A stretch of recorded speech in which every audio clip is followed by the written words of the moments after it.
maraña, de mala maña, tira su hazaña. 80 truco y 1000 altimaña. Se fuma un fili con un trago de caña y con el magnum. A cualquiera el día le empaña. A los bichotes araña como piraña. Chamaquito que se junte con Julito se daña. Le gusta la matadera.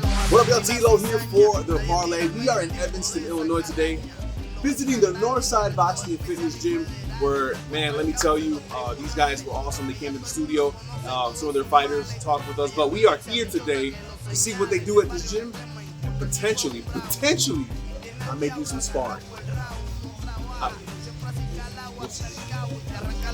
Casi tú no le das los chavos. Los otros días le fuillaron un octavo. Y a la semana el tipo fue a cobrar los chavos. Julio sacó la nueva y lo rajó con el cabo. Y el tipo corría más que en el maratón del pavo. Era puñeta, esto es un asalto. Yo metí el carro, cartera, el dinero y las prendas. Y no me mires si no quieres que te tire. Que me billetes ready para la próxima que venga. Los licuestoas, las ATH y en la tienda. Ese pega punto y donde quiera que se venda. Mira si el tipo es malo y le gusta la jodienda. Que le quitó el pastor hasta los chavos de la ofrenda. Arrancó para los New York, para la casa de su. All right, coach, thanks for having us here. Love the gym. Amazing facility here. Looks like a tight-knit community as well. How'd you hear about this gym and how'd you get here in the first place? I started this gym, actually I started in Chicago first in 2017. I started at a gym that I leased out some space, subleased space, and I started literally with nothing. And little by little, it just grew and it took a life of its own.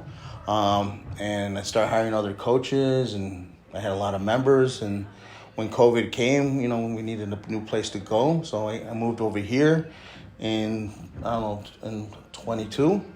And the guy who owned the gym, he asked me if I want to take over the lease and buy all his strength equipment, so I did. So it's been going good ever since. What type of fighters do you encounter here? Us being in Chicago, in the Midwest, what traffic comes to the gym? Well, I mean, Evanston's a really mixed kind of community. You got all types of, you got really rich people from all the way from Wilmette and certain parts of Evanston to poor people, I mean, you got all classes, all races. What I look for, what comes into the gym is I'm not looking for a special fighter. I accept anybody and everybody. I don't turn anybody away. So anybody wants to come in, men, women, whatever gender. If you want to learn how to box, you want to train, and you want to improve yourself, better yourself, you're going to do it here. No judgments. I'm not in the business of looking for a championship fighter. That happens. That will happen eventually. That special person will come in here. But for now, I just want people to have fun and enjoy boxing.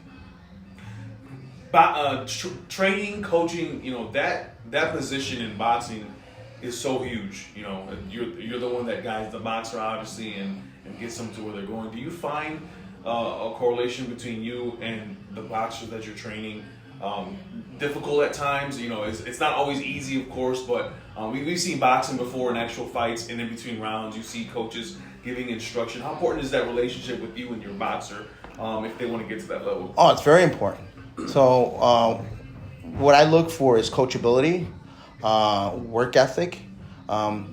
If you get all three, talent and coachability and work ethic, that is unique. If you see that, that's a rare thing to find. But most times you're going to find a person with very little talent or no talent, but a lot of work ethic, heart, coachability. That person can be a champion. It's like the old saying, a hard work beats talent when talent doesn't want to work hard. And I truly believe that. How do you feel about the state of boxing right now and where it's at?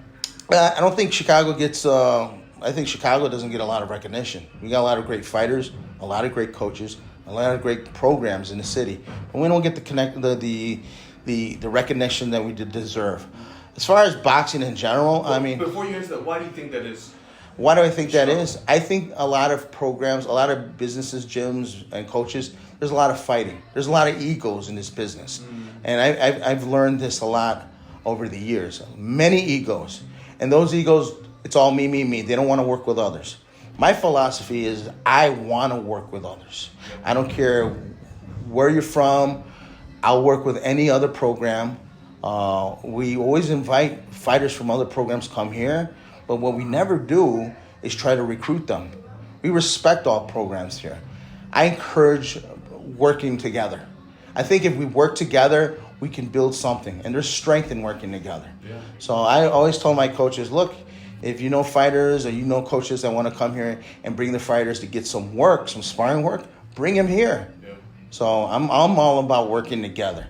And in this business, unfortunately, there are too many egos. Yeah, I would agree. In the state of boxing, how do you feel about it in general? Well, you know what? I grew up during the Mike Tyson era. So, you know, boxing back then was like, it was big. I don't know. As far as boxing now, I mean, I don't. The fights that need to be happening aren't happening, and that's frustrating. You know, the best fighters should fight the best fighters. No, it's always delayed. They're always fighting nobodies. And when do we get the big fights?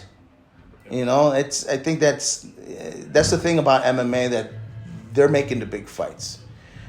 The other sports like bare knuckle fight, they're making big fights, but boxing, they're not making the big fights. Yeah. And unfortunately, I think that's the problem.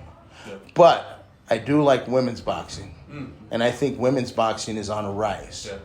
And our program here, we have a really good women's program, and I encourage women to fight. Yeah. Well, you definitely do. I've seen your stuff online and the traffic that comes through here. A lot of women are here boxing. Oh yeah. We had Lauren Lobby recently on the show, and she was great. So you definitely are correct on that. But when you talk about the big fights, this year's been kind of a blessing.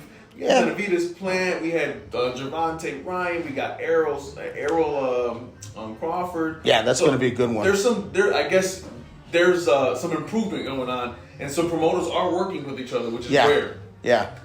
They should be working together. Like I'm a Canelo fan, but I'm frustrated with Canelo fighting Charlo next. Yeah, just announced yesterday. Yeah, but but he's fought a lot of guys. Like, come on, I want the big fights to happen. Keep me interested.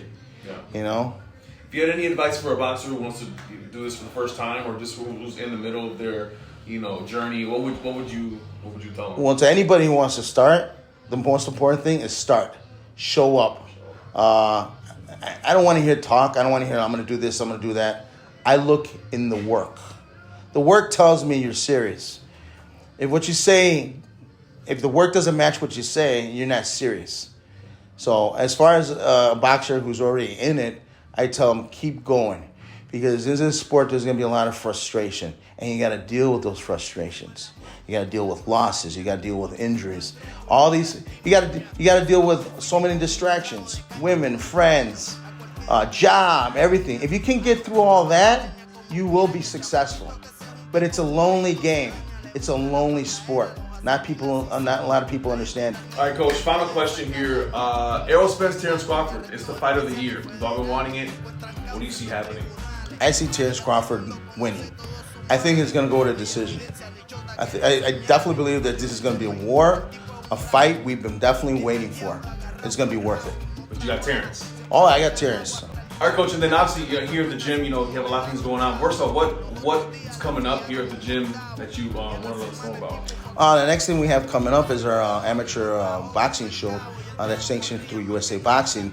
September 16th, a Saturday, it'll be our Mexican Independence fight. It'll be a great show here. We'll have taco trucks outside, eloteros, mariachi band. It's going to be off the hook. It's going to be family friendly. We might even block off the streets. Coach, thank you so much. I appreciate it. I'm gonna try to do some stuff in the gym and definitely help me if I need it. Well, I'm sorry, help me because I'm gonna need it. So I appreciate it. Awesome. Thank you. Thank you.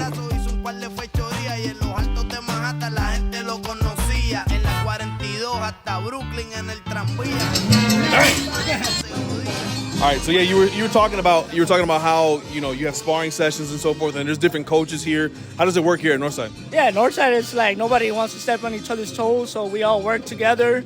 If he needs help, there's 2 rings here, and we have a couple of guys here, so some guys would be here and some guys would be there, and I'll take care of this one, or he'll take care of, or vice versa. And on Saturdays, he's in charge of it, and we all just work together. That's what makes this such a good facility, that we all work together and there's no stepping on nobody's toes, basically. All right, let's check out some sparring, man. Oh, for sure, man.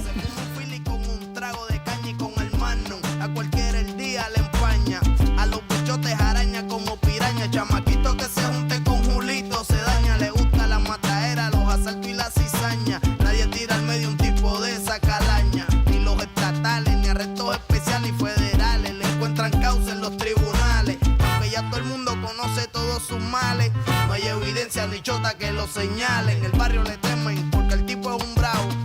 Y tiene al diablo agarrado por el rabo. No trabaja, siempre así calado hasta el cabo. Y te arranca la catrueca si tú no le das los chavos. Los otros días le fiaron un octavo. Y a la semana el tipo fue a cobrar los chavos. All right, guys, that was our session here at the gym, man. It was an amazing time. Thank you to the coach and all the trainers and the boxers that talked with us. We hope to see more from them coming soon. And don't forget to subscribe. Everything's in the description box. You already know it's the Parlay. Tilo. What's up, guys? Tilo here for the Parlay. 15-year NBA veteran Kendall Gill there. Sir. Don't forget to subscribe to everything you see there in the description box. We want to hear from you guys. And, of course, hit that bell for the notifications. Like that, you know what's going on. Hit it. By the way, just want to make sure you know, Tyson Fury has never lost a fight to Deontay Wilder. And this is untrue. He lost the first fight. I don't even want to hear it, bro. He lost the first fight. I don't even want to hear it, bro. He lost the first one. He didn't, bro. He lost the first one. He didn't, bro. You have yet to watch that fight with me. He lost the last two, but not the first.